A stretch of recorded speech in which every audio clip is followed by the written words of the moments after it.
We know why you're here. You've no doubt heard the claims that the iPhone 6 is the best smartphone on the market.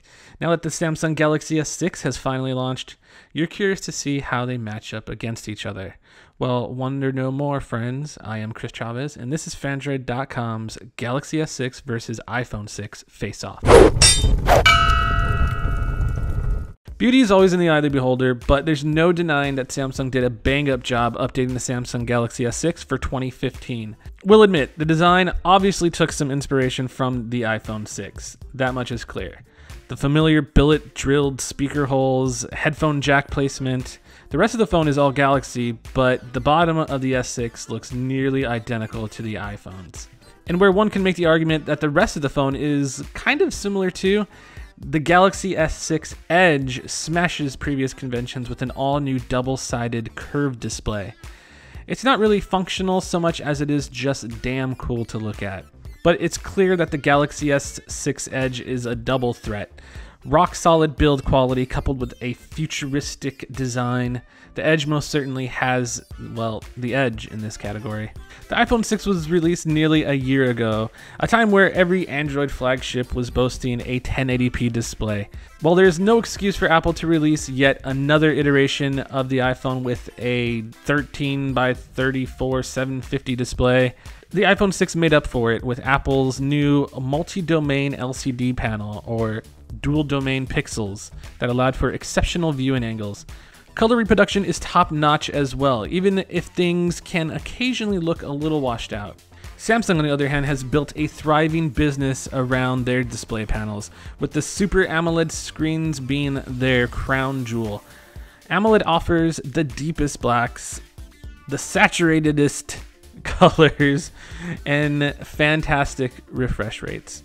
Arguments of oversaturation are quickly laid to rest thanks to Samsung's TouchWiz software, which allows you to tone down saturation to your liking. And while 2K display sounds a bit like overkill, it's hard to go back to anything else after using it exclusively for a few weeks. The Galaxy S6 Edge also uses a flexible version of Samsung's AMOLED panels, one that is curved around both sides of the device. It sounds great in theory, but when viewing the device head-on, images become warped and colors look a little bit weird and off at that weird angle.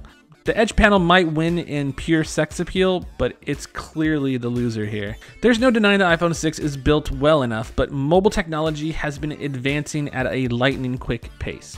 Quicker than even Apple can keep up. The iPhone 6 added NFC capabilities, but they're tied down to Apple's payment method and not open to much anything else. Meanwhile, the Samsung Galaxy S6 features technology that supports both wireless charging standards, has adaptive fast charging that brings the battery to 50% in only 30 minutes, a heart rate monitor for the health nuts, a much louder speaker, and a fingerprint scanner that performs as flawlessly as it does on the iPhone. Users can also use NFC right now for mobile payments, or wait until Samsung Pay is officially ready, where they'll be able to use their phone as payment anywhere regular credit cards are swiped via magnetic secure transmission.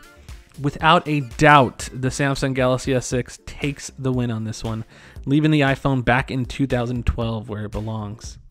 We'll admit, Apple's doing some great things with iOS as of late. Notification widgets are interesting, and background app refresh are all nice additions. All nice additions that Android users have been enjoying for years. But when you leave the software features to the big boys, Samsung always comes out ahead. We mentioned this in our full review, but despite Samsung removing much of their bloat from TouchWiz, the OS itself is still chock full of features. The best part is these software features no longer bog down the OS. TouchWiz is finally as fast as stock Android, making it a joy to use. If you're an iOS user, don't worry. We're sure you'll see many of these features in a few more years. The iPhone has long been the standard of mobile photography. Mixing a stupid simple interface with consistently great output, there hasn't been an Android device that could really compete with the iPhone. That is, until now. For the Galaxy S6, Samsung has added a 16 megapixel sensor that produces crystal clear visuals. This is thanks in part to a new f1.9 aperture lens that allows more light to hit the sensor and optical image stabilization to compensate for shaky hands. The result are photos that look great no matter the lighting conditions. Oh, and there's also a high resolution 5 megapixel front facing shooter for selfie addicts. The iPhone 6 on the other hand is using an 8 megapixel camera with f2.2 lens along with a 1.2 megapixel front-facing camera. Now, we're not going to sit here and tell you that photos taken with the iPhone 6 look bad by any means. It's just that they've officially been trumped by the Samsung Galaxy S6, which offers more shooting modes, superior imaging hardware, and better control of the camera with a new Pro shooting mode. The base model Samsung Galaxy S6 starts at $200 on contract for the 32GB model, or $680 full price.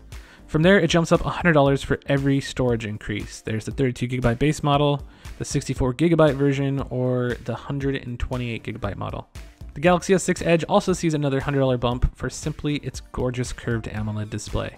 Meanwhile, the iPhone 6 on the other hand starts at $200 for the 16GB model, or $650 unlocked, then jumps all the way up to 64GB for an extra $100, and another $100 for the 128GB model. If you made it this far in the video, we think it's pretty obvious the Samsung Galaxy S6 is the clear winner in this race. The phone offers more hardware for your money, a superior camera, and all-around better software experience. From here, the real question is whether you'll be opting for the S6 Edge, and maybe in what color.